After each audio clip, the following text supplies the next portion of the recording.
quiero decirles que el doctor Daniel Veros, ex profesor de ICEDET, aquella que ya no existe, institución teológica, en su libro En búsqueda de patria dice que los alemanes del Volga, cuando llegaron aquí, medio huérfanos, nuevos en la zona, se reunían hasta 3 horas antes del culto solo para cantar.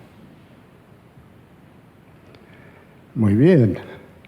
Y lo he corroborado porque en ocasión de la muerte de un tío mío en Urdin al Rhein, cuando fui a ver dónde quedaba la sala donde estaba depositado el tío en el féretro, había un grupo de 20 personas, miembros de la Iglesia Bautista, que habían conocido a Eduardo, habían ido a cantar y cantaron no menos de 2 horas, himnos nuestros, evangélicos, todo muy bien, ¿no?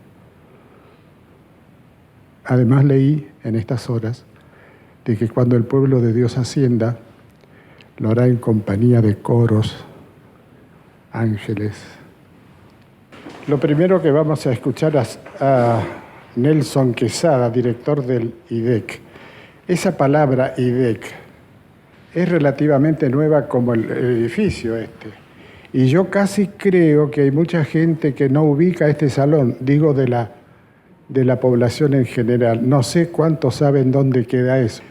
Mucha gente no sabe dónde queda el salón de IDEC, ¿no es cierto? De manera entonces que ojalá puedan llegar algunos.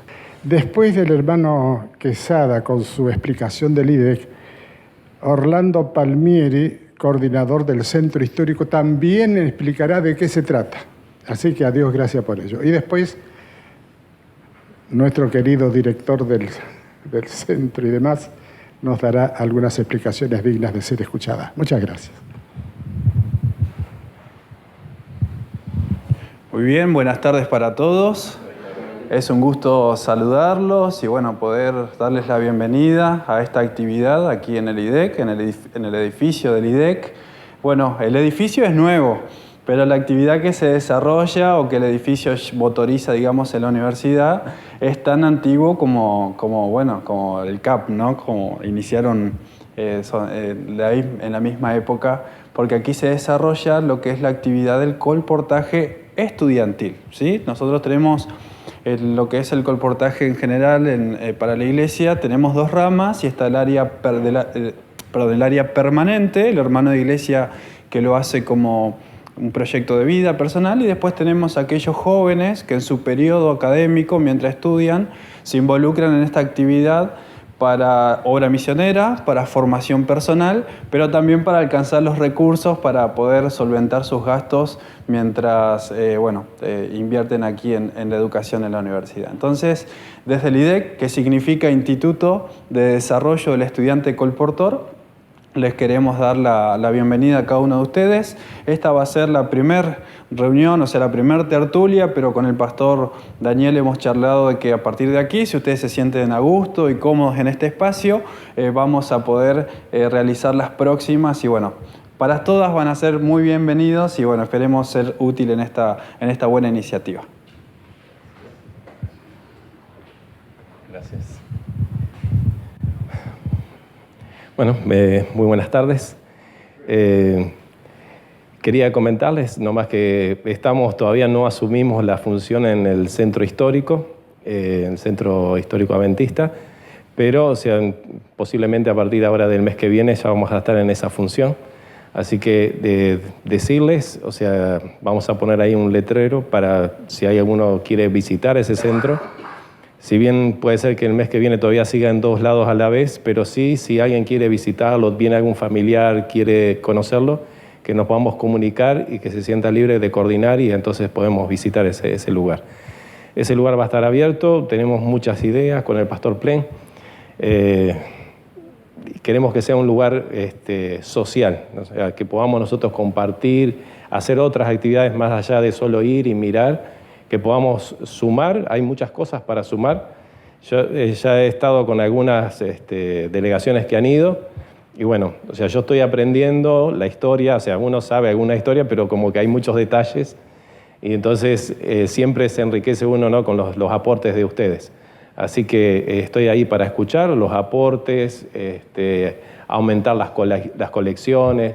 Posiblemente esté visitando a algunas personas también para ver si podemos tener algún patrimonio más, algún objeto, pero con una historia detrás, ¿no? Y bueno, y sumando ideas. Así que bueno, van a ser bienvenidos y queríamos decirle eso, que a partir del mes que viene, entonces ya queda una semanita menos, vamos a estar abiertos. Por ahí el horario todavía no está, pero ya va a aparecer ahí el número para comunicarse. Muchas gracias. Perfecto. Muchas gracias, Orlando. Él está en este momento desempeñándose como uno de los preceptores de las residencias estudiantiles allí de varones, ¿no? Bueno, bienvenidos otra vez. Gracias por venir. Bien, la propuesta para esta tarde es hablar sobre músicos que se animaron en aquellos primeros tiempos a grabar discos, ¿no? Y hay una historia, si bien no es tan abundante en cuanto a la producción de materiales, pero hay una colección. Y quiero aclarar que toda charla de este tipo es una propuesta inicial que necesariamente tendrá que ir enriqueciéndose a medida que vamos descubriendo cosas y encontrando. Ya nos tocó esta semana pasada ir a la escuela de música y recorrer los antiguos discos que todavía están ahí en la escuela de música, y me encontré con discos que no me acordaba que existían. Sí los conocía, pero no me acordaba que se habían grabado en algún momento, ¿no? Bueno, entonces ese es el tema para la charla de esta tarde, ¿no? Vamos a recordar a Tomás Alva Edison, que fue el inventor de, ¿cómo sería? El primer, claro, que se llamaba el gramófono, no, el fonógrafo.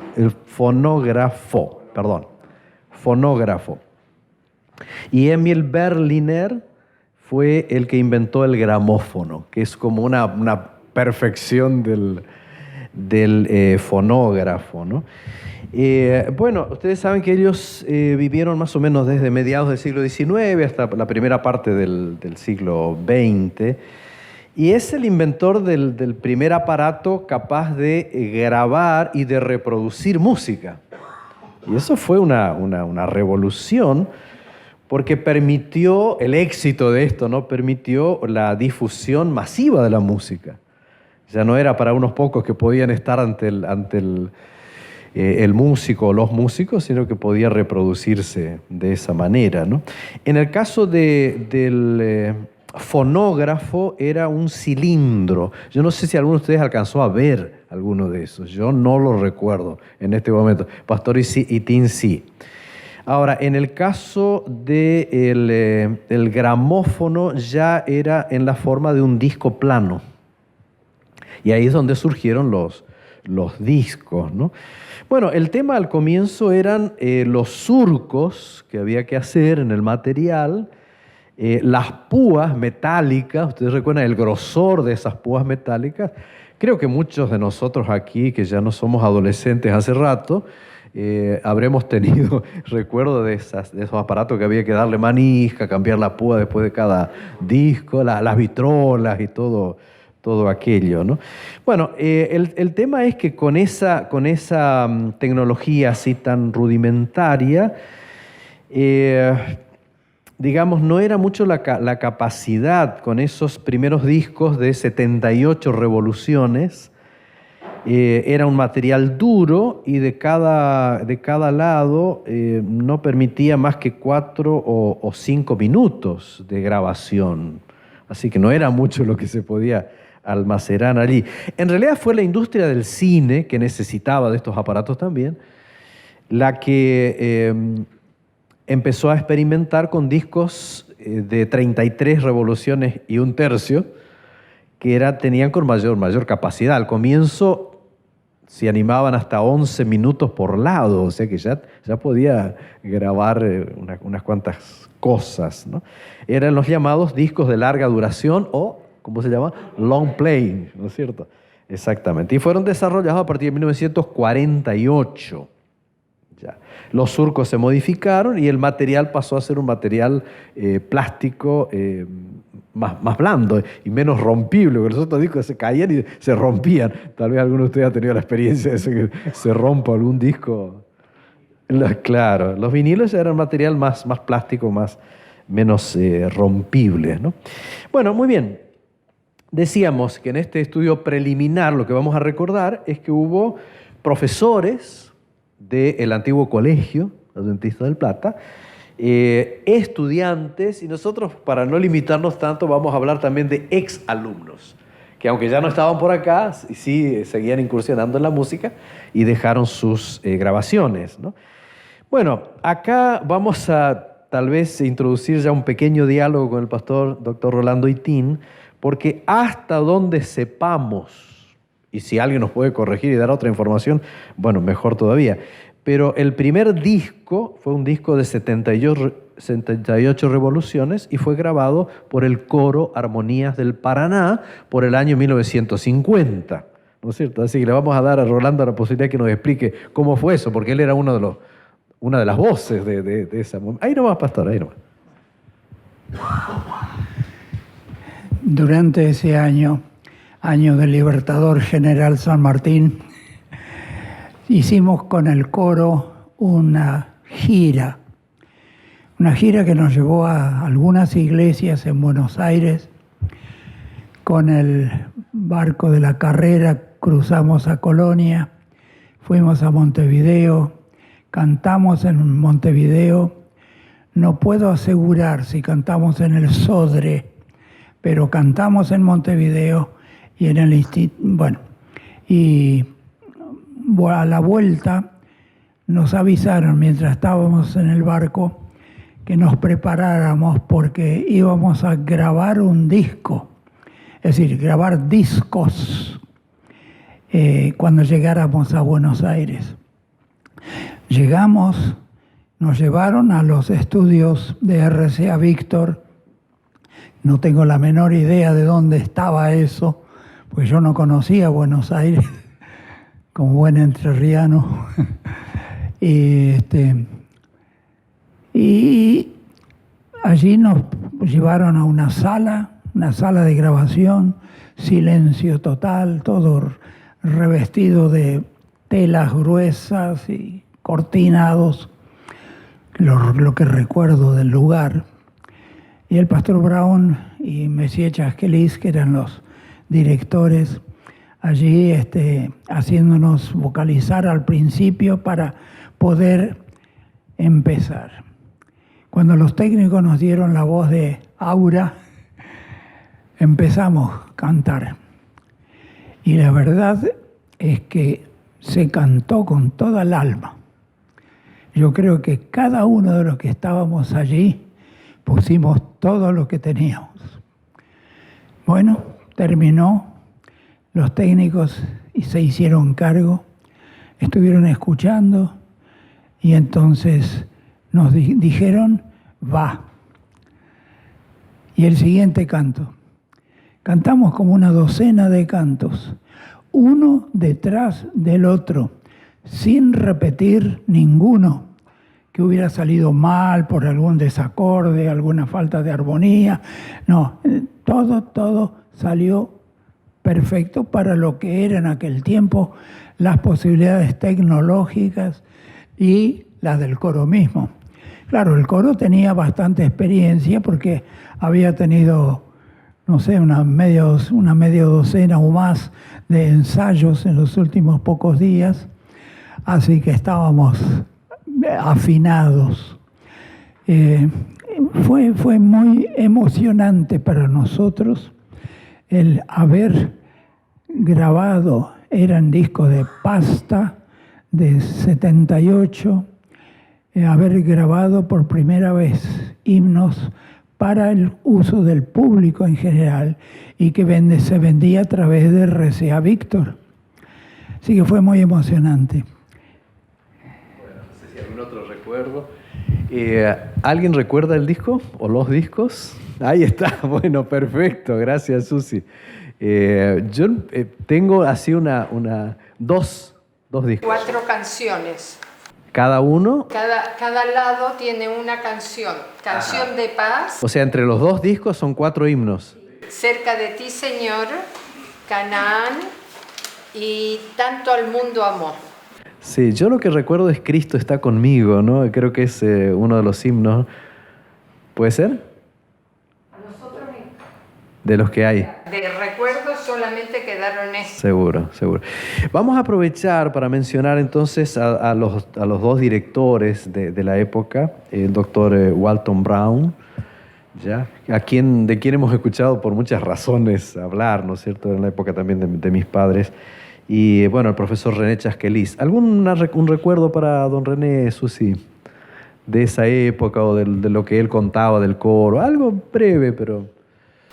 Bueno, su ingreso al coro en ese momento es como un amateur. Tenía buena voz, como un don, pero no había estudiado música todavía. El pastor Brown lo ingresa al coro y lo pone como subdirector del coro. Y entonces un tiempo después es animado para estudiar la carrera. Durante 5 años viajó semanalmente a Santa Fe cuando no había asfalto, no había balsa, o sea, para No había túnel. cruzar en la balsa y luego la maroma. Y el viaje para ir a estudiar canto lo hacía en moto, en invierno y en el polvo. Así que imagínense, yo lo que puedo recordar es buena voluntad de parte de la institución para agrupar sus horarios de manera que él pudiera tener toda una tarde libre y todo el día siguiente, y excelente buena voluntad de parte de la Universidad Nacional del Litoral en el área de la carrera para agrupar las materias que él tenía que realizar. Esto fue durante 5 años. Dios lo cuidó más de una vez bajo la lluvia, en el barro, con la moto, y más de una vez quedó durmiendo en una de las garitas que había allí en Strobel, porque había llovido y no podía llegar aquí. Mucho sacrificio. Exacto. Sí, sí. Vieron que a veces hay comentarios que circulan en la provincia, y este circuló en la provincia, cuando en una ocasión, yo no recuerdo haberlo visto o escuchado personalmente, pero decían en aquellos tiempos el hermoso himno Nunca más adiós. Ese himno que fue cantado a dúo con Walton Brown y René Chasquelis, que hizo, digamos, oleada de comentarios a lo largo de toda la hermandad, de todas las... Y había otros también, ¿no? Bueno, muchas gracias, Luis. En una de las visitas, de las últimas visitas de Walton Brown aquí al colegio, cuando Messier todavía vivía, ellos cantaron a dúo en la iglesia, que era el salón pionero para esa época, ese himno, pero además el más conocido ha sido David y Jonatán. Yo era un niño, no teníamos música sabática con excepción de utilizar la caja aquella y darle la manija al comienzo de la década de los años 50 para escuchar en las horas del sábado toda la serie de long play del coro, que era lo único que existía para los miembros de iglesia en ese momento. Tal fue el impacto que tuvo el David y Jonatán, que hasta este momento me acuerdo la letra de ese canto que cantaban en dúo el director del colegio, que era director del coro, en dúo con Messier René Chasquelis. Por alguna razón, a quienes vinimos a la institución un poco después, ese himno es como que quedó en el recuerdo, ¿no? Y por alguna buena razón seguramente habrá sido, ¿no? La verdad, muchas gracias por estos recuerdos. Bien, hubo otro disco que probablemente haya sido también de 78 revoluciones, que fue grabado por un trío masculino probablemente 5 años después de este otro, 1955. ¿Ya? En este caso estamos hablando ya de ex alumnos del colegio que estaban en Buenos Aires y grabaron allá. Me refiero al trío formado por Humberto Rassi como tenor, Tullio Peverini como barítono y Américo Sciuffardi como bajo. Américo, hermano del pastor Orlando Sciuffardi, ¿no? Bueno, el gerente de la casa editora sudamericana en aquel tiempo era el pastor Roberto Rojas. Ya. Parece que la iniciativa fue un poco de él y la verdad es que tuvo mucha satisfacción porque hasta donde se sepa fue el único disco producido por Casa Editora Sudamericana y comercializado por Casa Editora Sudamericana. Y aparentemente tuvo una linda difusión. Nunca lo vi ni lo escuché al disco, pero tenemos ese recuerdo. En ese tiempo, Américo Sciuffardi era un ayudante pastoral, Humberto Rassi estaba haciendo el profesorado de castellano, literatura y latín, y me falta Humberto Rassi, ya dije.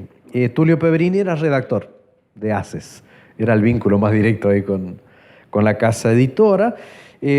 Cuando escribió Humberto Rassi sobre el asunto, dice: recuerdo que el pastor Rojas alquiló un estudio de grabación con su técnico localizado en Avenida Corrientes de la capital federal. Un domingo de mañana pasamos algunas horas grabando varios himnos de nuestro repertorio. Rojas mismo había prestado y trasladado en un vehículo al estudio un órgano electrónico y la profesora Raquel Basanta de Schimpf nos acompañó, dice, en ese instrumento. Gente que probablemente muchos conozcan, ¿no? Bueno, dice que el resultado fue un disco de música cristiana que se comercializó con el sello de Casa Editora Sudamericana. Dice, era de pasta roja y dice, pienso que era de 78 revoluciones, que era el tipo que se usaba en ese tiempo. Bueno, no sé si alguien recuerda este disco o lo tiene, pero sería interesante en algún momento poder conseguirlo, ¿no? Por allí debe andar. Puede ser que en la editora, si es que se salvó del incendio, haya quedado. Bueno, llegaron los años 1960, ya estamos en la otra década, ¿no? Y ahí se impusieron los novedosos discos de vinilo de las 33 revoluciones. Y fue una revolución también para la música, en el sentido de que hubo ya alumnos y exalumnos que se animaron al disco y se produjeron algunos discos realmente impresionantes. Y acá la verdad es que no podemos dejar de decirlo, hubo 4 discos de Francisco Priano, que fueron una marca de la época, me parece a mí. Tanta gente se sintió deleitada e inspirada por esos discos de Francisco Priano, ¿no? Claro, él ni bien entró en la década de los años 70, él emigró de estas tierras, ustedes recuerdan, se fue a los Estados Unidos, a Los Ángeles, y comenzó a trabajar en tarea pastoral y evangelizadora junto a un reconocido evangelizador de aquella época, el pastor Antonio Arteaga, que muchos también han escuchado de él. Claro que en Estados Unidos él continuó difundiendo la música y demás, y entiendo que hay algo así como 2 discos que él grabó en los Estados Unidos directamente. Incluso el último de ellos fue con acompañamiento de orquesta, ya no solo con piano y órgano, sino con toda una orquesta. Capaz que si esto está ya colocado, si no lo dejamos para el final. Esto creo que se apaga solo, así que no sé si está como para escuchar un pedacito, ¿no? Sí, ahí está.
Bueno, ¿algún recuerdo para Francisco Priano de parte de alguno de ustedes? El que quiera, Pastor Itín. Él está todavía en actividad. Nos comunicamos de tanto en tanto. Él está allá en California, por supuesto, y está feliz de la vida de que pueda seguir cantando. Bueno, las placas que conocemos de Francisco Priano serían las 99. Yo voy a ir mostrando, ¿ya? Un disco de ese tamaño. Tiene 8 himnos. Sí. Bueno, ese es uno con el acompañamiento de Alicia Jerometa. Otro que se llama Amor de Dios, que sería este disco. ¿Ya? Algunos de ellos estaban en las casas de muchos de ustedes seguramente. En este caso, Amor de Dios con el acompañamiento de Adelma Gómez al órgano y Lina Tabuenca de Sánchez al piano. Bien, Su bondad y su misericordia es otro disco que no lo tengo, pero alguno de ustedes puede tenerlo. Y entonces pareciera que este ya fue grabado en los Estados Unidos, no estoy seguro, por 1974, es lo que parece. Y entonces el último que yo recuerdo de que circuló por aquí es A Dios sea la gloria, de 1978, grabado en los Estados Unidos con orquestación y dirección de Ron Compton, no sé bien cómo se pronuncia, Compton o Campton, que es este disco. ¿Ya? En esta época ya salían con los dos soportes, o sea, salían en disco de vinilo y también en cassette. Ya empezaban a circular los cassettes. De paso, el tema de los cassettes y de los CD podría ser tema para otra conferencia, ¿no? Bueno, Priano, recuerdan, había nacido en Buenos Aires, pero él estudió en el Colegio Adventista del Plata. Comenzó a incursionar en el canto religioso, a colaborar con ciclos de evangelización en Argentina, en otros países también. Y dice en la contratapa de uno de los discos, dice: Francisco Priano ha experimentado el gozo de una vida consagrada al servicio de Dios y de la humanidad y se deleita en volcar el sentir de su alma en himnos de alabanza y melodías de esperanza. Realmente los cantos, cuando uno los escucha, son cantos muy sentidos, muy, no sé, hay mucha gente que, como decía, se ha sentido muy inspirada por esta música. Bueno. Bien, hubo otra voz, por lo menos para mi gusto, una voz muy educada, muy potente, que quedó registrada también en un disco, que es la del pastor doctor Arturo Valls. Don Arturo falleció hace ¿cuánto? 2 años, una cosa así. Él había grabado un disco que se llamaba Cuando amanezca. Y bueno, dice el disco, ¿verdad?, que él era conocido también, además de médico y de pastor y director de instituciones, por sus méritos vocales y por el sentimiento con que él entonaba los himnos, ¿no? Bien, y siempre acompañado por Evelyn Gerber de Valls, que era su esposa, ¿no? Bueno, probablemente conozcamos el disco del doctor Arturo Valls. Bien, otras grabaciones vinieron a través de la voz de Elsa Esparcia, ¿no?, que grabó, por lo menos que yo sepa, un par de discos. Sí. Todavía volviendo al doctor Valls. Ok. Estaba iniciando mi pastorado en Bahía Blanca, en el distrito del noroeste, un mini distrito. Y un día, un atardecer, escuchaba la voz que me resultaba conocido por alta voz. Y era la voz del doctor Valls cantando, que salía de una iglesia pentecostal. Yo andaba recorriendo el barrio del noroeste y allá a todo volumen, como suelen hacer los pentecostales, para todo el vecindario salía la voz del pastor doctor Arturo Valls. Desde el disco sería. Claro. Sí, recuerdo ese disco muy, muy apreciado. Estábamos hablando de Elsa Esparcia, que cantó también en varios lugares, incluyendo Argentina, Brasil, Chile, Paraguay, Uruguay. Tuvo presentaciones en radio, en televisión, con la música que hacía. Y hay un disco que ha circulado bastante que se llama Señor mi Dios, acompañado por alguien que me dicen era un gran organista, que era René Rojas Marsolier. Yo no lo conocí, pero me decía Rubén Duré que este disco fue grabado en algunas iglesias para aprovechar, no sé si el órgano o qué, algunas iglesias de Buenos Aires. Tengo acá el disco, Señor mi Dios, ¿no es cierto? Y también un disco de Navidad sobre el cual no tengo mucha información, Noche de Paz, ¿no? Canta a la Navidad, dice el disco. Capaz que lo tengamos por ahí en nuestra memoria, ¿no? Bueno, quiero recordar también que algunos grupos musicales en realidad eran familias que cantaban o familiares que se reunían para cantar. Y bueno, es el caso de un disco producido por Nora, Mirta, Marta y Rubén Ramos, los hermanos Ramos, los cuatro, no sé, los cuatro cantaban, bueno, uno tocaba, era Rubén, y las hermanas formaban el conjunto Ecos o trío Ecos, como se llamó también. Es algo muy, muy curioso porque grabó un disco llamado Yo Soy Feliz y grabó otro disco llamado Dulce Navidad, pero en alemán, ¿no es cierto? Y bueno, sí, habrán aprendido la fonética, qué sé yo, o tendrían alguna formación ahí. El disco de los Ramos, ¿no? Sí, que hay algunos por acá y otros en los Estados Unidos. Este es el de música navideña en alemán, ¿no? Así que muy, muy interesante esa incursión de música, ¿no? Bien, y también vamos a mencionar a las hermanas Esther y Angélica Arn, que grabaron un disco acompañadas por Rubén Arn al piano, ¿no? Que tengo acá la tapa de ese disco. Bueno, y felizmente ustedes saben que las dos hermanas han fallecido, ¿no es cierto? Pero bueno, Rubén sí lo tenemos viviendo acá en la comunidad, ¿no? Un disco de más o menos de esa época también. En algunos casos no hemos conseguido el año en que salieron los discos, porque el disco no lo decía. Bueno, acá tengo que hacer detenerme un momentito, porque yo creo que los cuartetos masculinos merecen una página aparte en todo este relato, ¿no? No sé por qué, pero es como que los cuartetos siempre tuvieron un lugar especial. Tal vez por la influencia de los heraldos del rey, vaya uno a saber, pero los estudiantes enseguida se juntaban cuatro y querían armar y todos querían ser los heraldos del rey, de la voz de la esperanza, ¿no? Bueno, ahí es donde aparece ese cuarteto que después grabó también, conocido como el Cuarteto Aleluya, ¿ya? Del Colegio Dentista del Plata. Según Elio Sack, que era su primer tenor en aquellas épocas, el grupo comenzó por 1960 y de alguna manera, con distintas integrantes, subsistió hasta 1980, según él. Creo haberlos escuchado alguna vez por ahí en esos últimos años, ¿no? Bien, en 1968 el cuarteto Aleluya grabó un disco simple que no tenía ni título, es decir, el cuarteto nomás, y ahí está.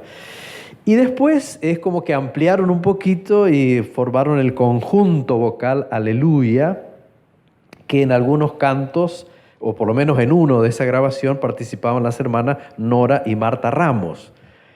Tengo la grabación ahí, solo que no tengo tanto tiempo para pasar. Después, si quieren quedarse un ratito a escuchar, tengo todas las grabaciones, esas por lo menos, ¿no? Bueno, el cuarteto estaba inicialmente formado por Elio Sack, Francisco Priano, que era el segundo tenor, en este caso, Juan Omar Finucci, ¿ya? E Iván Lust, como bajo, ¿no? Me contaban también que en 1962 tuvieron una ocasión muy especial y los tuvo muy nerviosos, porque ese año visitó el Colegio Dentista del Plata los heraldos del rey. Vinieron por acá y los invitaron a cantar con ellos. Entonces era un momento muy especial y estaban, dicen, muy, muy nerviosos, ¿no? Para esa ocasión. Si quieren agregar algún comentario, esto no hay ningún problema, porque yo de esto conozco en parte solamente, pero algunos tienen tal vez más. En el antiguo salón de actos. que sería lo que hoy es ACA y todo eso. Sí, me imagino. Siempre cuando venían, que no era muy seguido que venían los heraldos, pero cuando venían era un impacto tremendo. Yo a los alumnos de primer año de música sacra, de teología que hacen música sacra, les cuento que venían personas y hermanos de todas las ciudades, de los alrededores, ¿no es cierto?, para escuchar a los heraldos del rey. Era espectacular, ¿no? Bueno, después tengo que mencionar a uno o dos cuartetos que la verdad es que no son de acá, pero alguno de ellos sí es probablemente un exalumno, ustedes me sabrán corregir, que es el cuarteto Hooper, que si bien no es un cuarteto del colegio, que yo sepa por lo menos no, aunque entiendo que alguna vez vinieron por acá y hicieron algún recital o alguna cosa por el estilo, ¿no? Pero bueno, fue un disco también que tuvo su circulación, lo recuerdo bien. Recuerdo que mi madre alguna vez fue a una exposición del CES, por ahí compró ese disco y lo escuchábamos mucho en casa, ¿no? Cuarteto Hooper, integrado por Marcelo, Raúl y Ricardo Ferrando, y Rolando Schneider como bajo, ¿no? Yo supongo que al menos Rolando habrá sido estudiante del colegio en algún momento, pienso yo, no sé. Entonces, bueno, alguna vinculación aunque sea hay en ese sentido.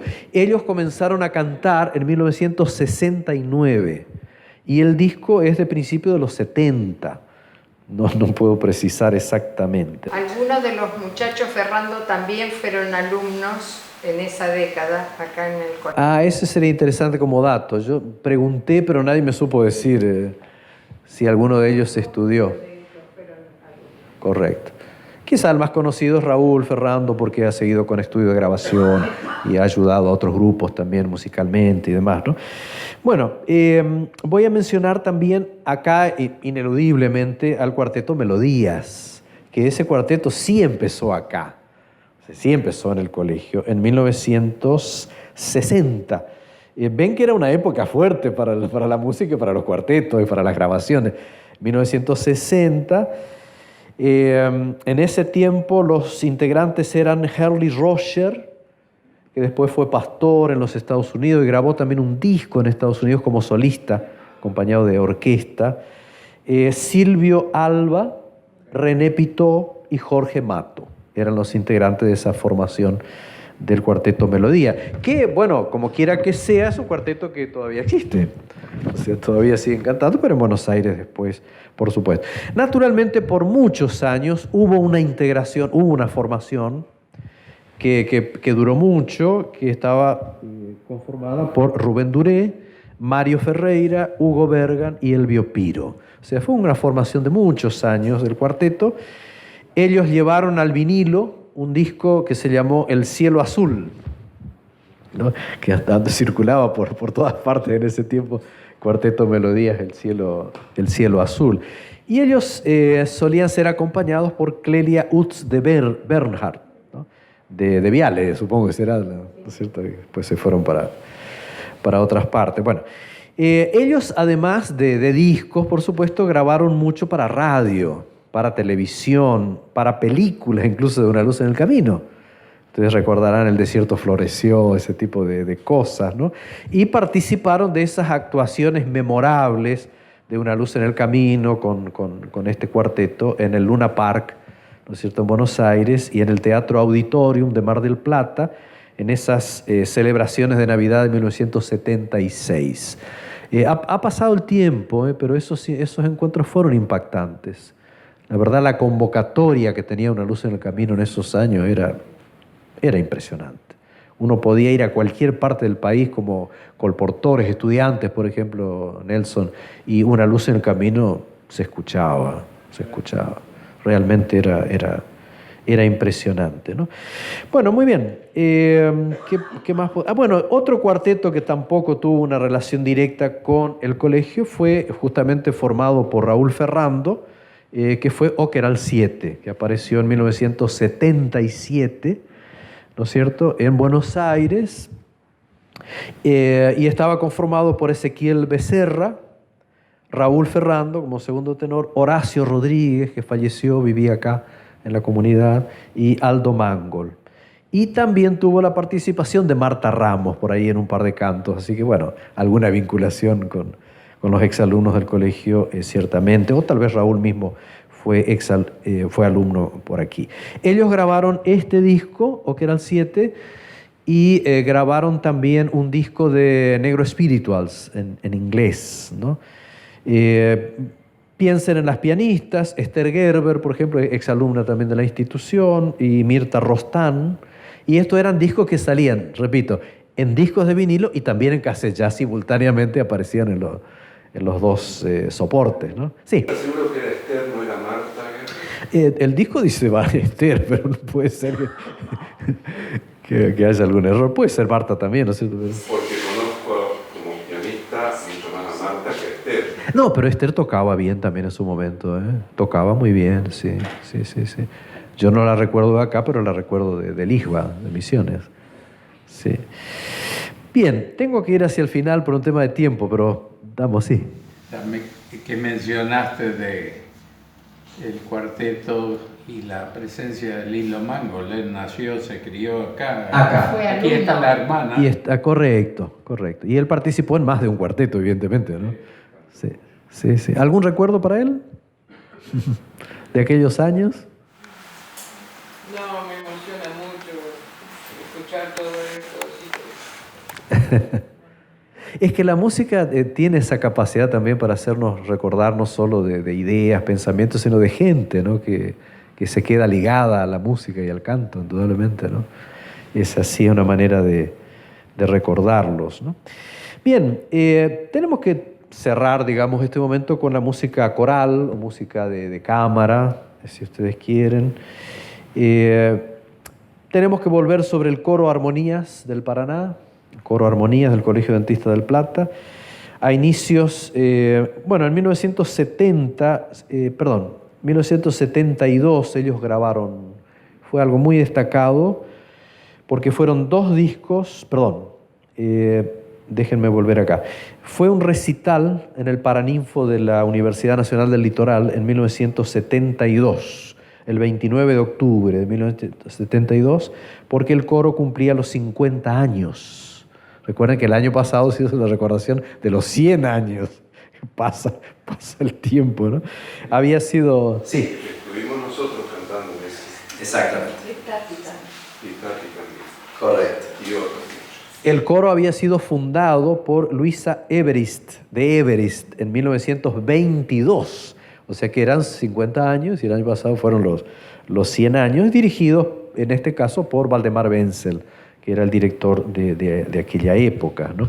Bueno, aquí está la famosa tapa y el famoso disco del coro Armonías. La verdad que es un lujo, ¿no? Estas grabaciones en muchos sentidos, ¿no? Bueno, hay una curiosidad, digamos, del Colegio Dentista del Plata que no tengo tiempo en este momento de narrar, pero es 2 discos con 2 cantatas para coro de hombres. Me estoy refiriendo a esa música compuesta y dirigida por Alberto Treyer, en su momento, que le encantaba ese tipo de actividades.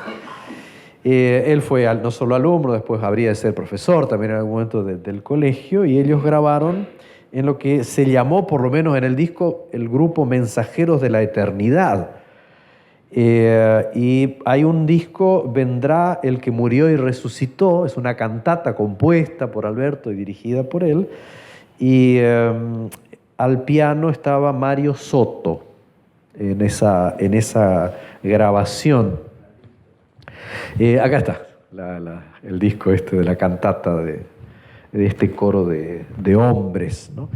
Bueno, Alberto me contaba alguna vez cómo era que había formado el coro. Era muy gracioso, porque dice que iba a los cultos del internado y se ponía al lado de los varones a ver quién tenía buena voz y los llamaba para el coro. Iba escuchando a ver cómo cantaban los himnos. Entonces así elegía las voces, ¿no? Recuerdo haber escuchado, sí, la grabación, sí, pero el coro no lo conocí, ¿no?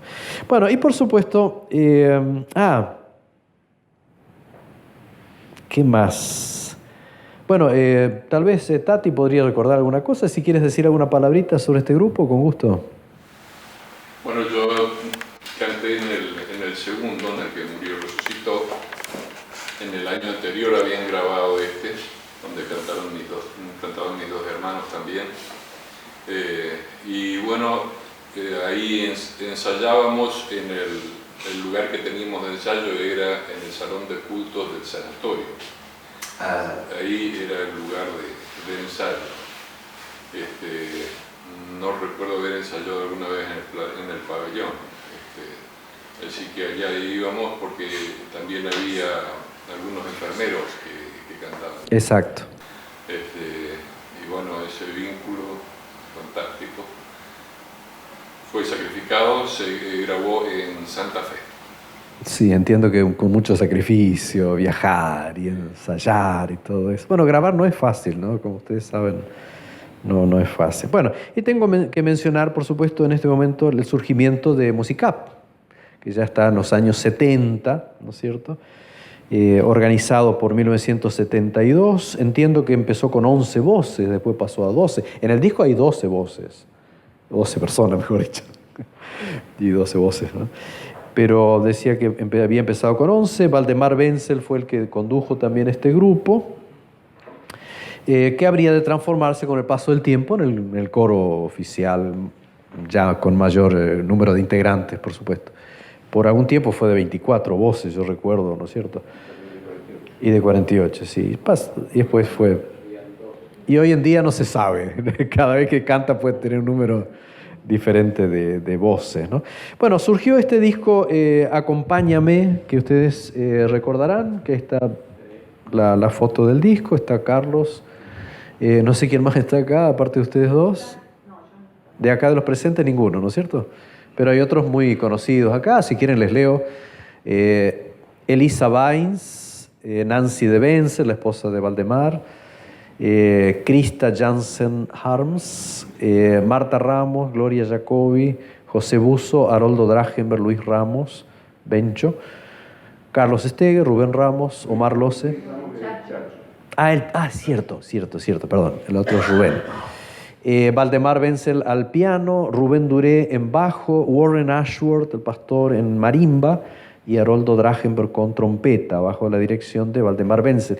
Era ya una música más compleja, se podría decir, por la utilización de instrumentos ya musicales también para acompañar ese disco, ¿no? Grabado en el estudio de Una Luz en el Camino. Correcto. Darío. Sí, una relación entre el coro de la época de Messier Chasquelis y que luego el coro es dirigido por Valdemar Wenzel, ¿no? Recuerdo las giras que se hacían y con la famosa chancha, creo que le decíamos, al colectivo, pero que le daba mucha participación a muchos estudiantes, ¿no? Los dos coros, porque tenían 40, 42 voces, y yo recuerdo particularmente, porque me tocó la etapa entre el 70 y el 74, hasta que empieza el Musicap. No sé cuándo comenzó el Musicap. 72 en adelante. No recuerdo bien, pero yo estuve en esa etapa de Messier Chasquelis y...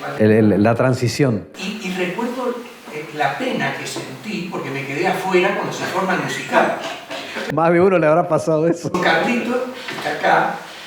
Tuvimos toda esa etapa de los coros grandes, ¿no? Y después vino el Musicap y siempre me quedó ese recuerdo de que pudimos grabar el disco con el coro del colegio, pero bajar de 42 voces a 12, la gran mayoría nos quedamos afuera. Y fue doloroso. Sí, exactamente. ¿No? Pero reconozco que el cambio que hubo entre el coro grande y Musicap fue muy bueno, porque le dio otra tónica, podían salir más fácil. Claro, la gira sobre todo. Sí, era más barato, pero quiero destacar esas etapas donde más alumnos podían cantar, y que eso significó mucho para los que pudimos enriquecernos con esa experiencia. Exacto.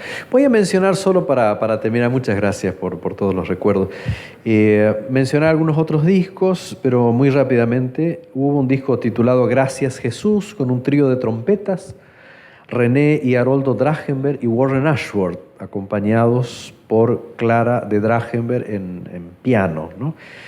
Hubo otro disco solo de Mario Soto en órgano, se titulaba Qué felicidad, grabado en Buenos Aires. Hubo un disco titulado Paz, Paz, Paz, parece hebreo, por un sexteto femenino del sanatorio, pero que tenía alguno del colegio, por lo menos René Ramos era el pianista, así que algo del colegio también había. Era medio difícil separar lo que era el sanatorio de lo que era el colegio también en aquel tiempo, ¿no? Bueno, hubo un disco que ya los muestro ahora que se llamó El Al Abrigo del Señor, que incluía dúos, solos y piano solista en este caso, ¿no? Que era Iris Funes, soprano, Sonia Closco, contralto y Freddy Bruno en piano. Así que es interesante este disco también. Bueno, y tengo que mencionar acá, ya que está el Tati y otros, que no tenemos que dejar de lado algún disco que no era religioso, ¿no es cierto? Que estaban los famosos Intihuá en aquella época, que grabaron folclore en un disco que se llamó El Canto de los Intihuá, de enero de 1972. Las voces eran Carlos Lizondo, Miguel Di Francisco, Julio Ruiz, Hugo Campo y Hugo Lavoy, en este caso. No sé si también cantaste en algún momento en este grupo, pero Hugo sí, con las distintas voces e instrumentos, ¿no? Bueno, los discos que les he mencionado son estos acá. Esto es Gracias Jesús, que les mencioné. Qué felicidad, de Mario Soto. Y el grupo de las enfermeras, que cantaban, muy, muy bonito también. Y este es el disco de dúos, solos y piano, que también les mencionaba. Solo les diría que, primero, si quieren decir alguna cosita más, sería el momento. Y los que quieran de pronto quedarse a escuchar alguno de estos discos, no iba a dar el tiempo para ponerlos a todos y demás, pero por lo menos una manera de recordar esa etapa de la historia de la institución justo en este año, que de alguna manera a lo largo del año se están recordando que son 125 años de la institución. De manera que hacer un poco de historia a través de la música no es mala idea, porque la música acompañó esta institución y lo seguirá haciendo, ¿no? Bueno, ¿alguna palabra? Sí. No sé si hay lugar para preguntas. Sí. No, ya estamos terminando, así que sería el momento. Mencionaste en 1960, cuando empezaste a hablar de los cuartetos, sí. El primero, yo recuerdo bien, yo vine justamente en los comienzos de la década 60, es el cuarteto de Francisco Peano, Elio Sacchi, Van Lust, ¿sí? Y Finucci. Lo recuerdo, sí, Finucci, lo recuerdo más o menos, pero sí recuerdo bien que había otro cuarteto, que no mencionaste, que era más o menos el oficial, o sea, sí. En los cultos, en la parte especial, como se decía entonces, casi siempre eran ellos, y estaba Armin Neumann, estaba uno de los hermanos de la Torre, Juan Carlos Bentancor, no recuerdo el otro. Ese cuarteto no pasó nada. ¿Será que no grabaron? Porque era más o menos el cuarteto oficial. Sí, pero muchos cuartetos pasaron sin haber grabado. Estos son solamente aquellos que grabaron, de lo que conocemos, ojo, que por ahí no. Y otra preguntita, sí. No sé cuándo pasó Armonías del Paraná a ser musical, pero recuerdo que el coro era muy numeroso y salía giras en ómnibus y el director era Febo Basanta. En algún momento sí. Sí.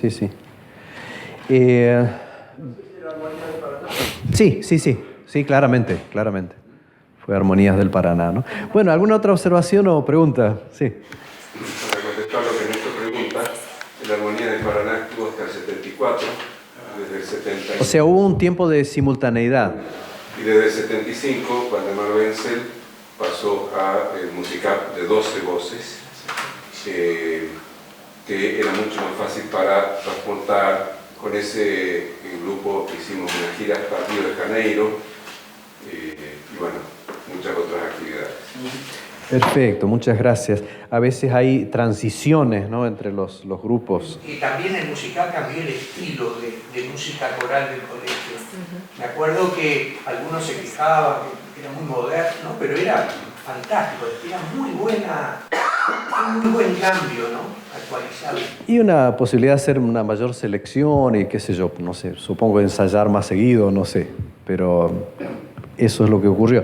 No era una época en que me encontrara aquí, pero sí a través de las grabaciones. Quería hacerles escuchar, aunque sea al irnos. A ver. Esa fue la tendencia también en esa época por la influencia de Heritage Singers de Estados Unidos.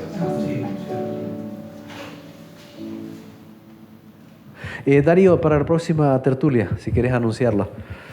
No, el tema, vamos a tratar la historia de Francisco Ramos Mejía, pero en función de para qué sirven las relaciones públicas a los adventistas del séptimo día. Un obispo de Buenos Aires un día llamó al pastor adventista, lo tenía en contacto, de allí, del sur de Gran Buenos Aires, y le preguntó por qué ustedes no utilizan más la figura de Ramos Mejía para evangelizar, para abrir puertas, porque no entendía el obispo, creo que era el obispo de Lomas de Zamora, si no recuerdo mal, no entendía por qué no lo usábamos. Bueno, de eso vamos a hablar. No tanto de la historia, porque hasta hay una página web y están todos los libros de Ramos Mejía en la página web digitalizados. Sería entonces la manera de invitarlos para el martes 23 de mayo. Sería la próxima. Vamos a mandar una invitación para ese momento. Bueno, gracias a todos. Muy buenas noches. Y los que quieran quedarse a charlar o a escuchar un poco de música, con todo gusto.